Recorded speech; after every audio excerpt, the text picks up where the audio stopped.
это Audi e-tron. Обычный. И GT никакой. Ну, качество салона, конечно. Странное качество салона такое, блин. Все болтается.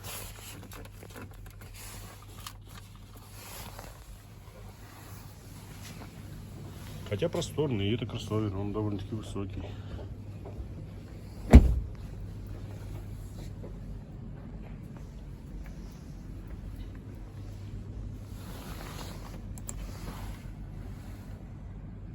Тип зарядки такой же, как у всех.